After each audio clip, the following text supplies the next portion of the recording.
Untuk poin yang kedua, setelah saya analisis dan juga saya simpulkan kasus tersebut termasuk akad rohan, di mana Ibu Sundari datang ke tempat Pegadaian Syariah Jepara yang merupakan tempat Pegadaian Syariah terdekat di rumahnya dengan membawa persyaratan yang telah ditentukan oleh pihak Pegadaian Syariah tersebut.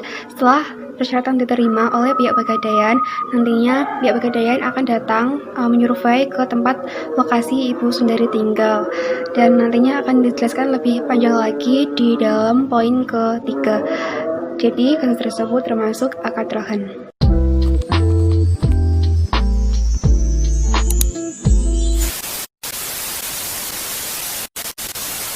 Mengapa kasus tersebut termasuk akad rohan?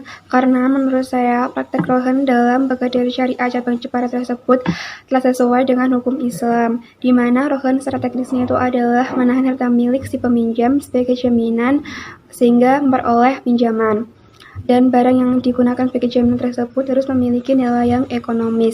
Dengan demikian, pihak yang menahan memperoleh jaminan untuk mengambil kembali piutangnya baik secara keseluruhan atau sebagian. Yang secara sederhana dapat diketahui bahwa rohan itu adalah semacam jaminan hutang atau gadai. Kasus tersebut juga telah memenuhi rukun dan juga persyaratan dari akad rohan, yakni yang pertama adalah akid. Akid itu adalah orang yang melakukan akad. Akid sendiri dibagi menjadi dua, yaitu ada rohin dan juga murtahin.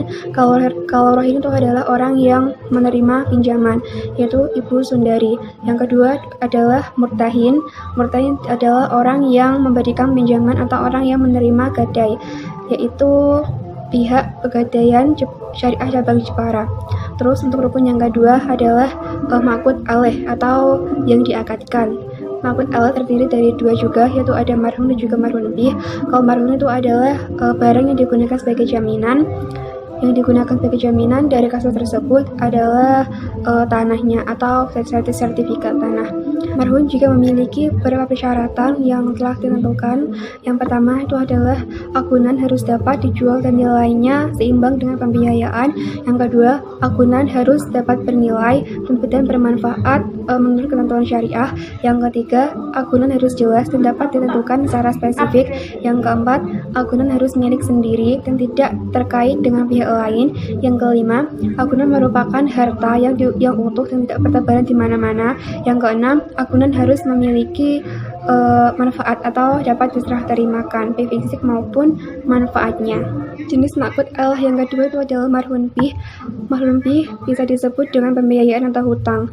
Nah, dalam kasus tersebut, pembiayaan atau hutang yang diberikan oleh pihak Pegadaian Syariah Cabang Jepara sebesar Rp 30 juta, yang dimana Ibu Sundari wajib membayar biaya-biaya yang timbul dari akad pembiayaan, yaitu dana pengembangan lembaga, materai, provinsi, dan juga notaris yang berjumlah sekitar 788.000 yang dibayar satu kali di awal. Ia juga wajib mengembalikan angsuran pokok sebesar 1.250.000 dan biaya pemeliharaan yaitu sebesar 600.000. Untuk rukun yang ketiga itu adalah sigot atau akad gadai. Nah, sigot itu adalah pernyataan ekspresi saling ridho antara pihak peminjam atau antara rohin dan juga pihak murtahin yang dilakukan secara verbal, tertulis, atau dengan cara-cara komunikasi modern. Pada kasus tersebut, akadnya itu adalah diberikan selama 24 bulan atau selama 2 tahun. Selain rukun dan juga persyaratan akad rohan dalam kasus sebelumnya, ada juga alur praktiknya juga telah sesuai dengan lembaga keuangan syariah pada umumnya, yakni yang pertama adalah rohin datang mengajukan pembiayaan kepada murtahin, yaitu Pegadaian Syariah Cabang Jepara. Terus yang kedua, manajer atau bagian divisi pembiayaan menjelaskan prosedur, cara, syarat, dan jenis pembiayaan yang harus dipenuhi. Yang ketiga, nasabah menyerahkan syarat-syarat mengajukan pembiayaan rohan berupa jaminan atau marhun, yaitu Ibu Sundari, kepada kantor Pegadaian Syariah yang disebut dengan murtahin. Yang keempat, tim survei dari Pegadaian Syariah Cabang Jepara melakukan survei ke rumah calon nasabahnya atau Ibu Sundari untuk melakukan survei barang gadai yang dijadikan agunan dan juga tempat usaha. Yang kelima, diadakan rapat komite antara manajer dan juga divisi pembiayaan untuk melakukan analisa kelayakan pembiayaan, yaitu menyetujui atau menolak. Adapun yang lebih berwenang untuk memberikan keputusan adalah manajer. Yang keenam, setelah disetujui, maka pihak divisi pembiayaan akan mengkonfirmasi kepada calon anggota bahwa pengajuan pembiayaan telah disetujui.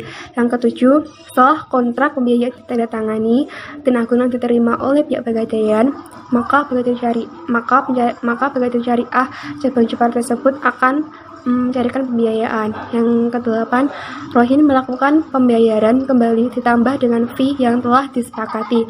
Fee ini berasal dari sewa tempat dan biaya untuk pemeliharaan agunan. Dan ada tambahan lagi, apabila rohin tidak mampu melunasi hutang, maka dilakukan penjualan marhun dengan penjelasan, yakni yang pertama adalah apabila jatuh tempo, murtahin harus memperingatkan rohin untuk segera melunasi hutangnya. Yang kedua, apabila rohin tetap tidak dapat melunasi hutangnya, maka marhun dijual paksa atau dieksekusi melalui lelang syariah. Yang ketiga, hasil penjualan marhun digunakan untuk melunasi hutang, biaya pemeliharaan dan penyimpangan yang belum dibayar serta biaya penjualan. Yang terakhir itu adalah kelebihan hasil penjualan dari marhun tersebut maka akan menjadi milik dari rohin dan kekurangannya akan ditanggung oleh rohin juga. Sekian dari video yang saya buat. Saya mohon maaf apabila terjadi kesalahan baik dalam pengucapan atau kesalahan kata. Saya mohon maaf. Wassalamualaikum warahmatullahi wabarakatuh.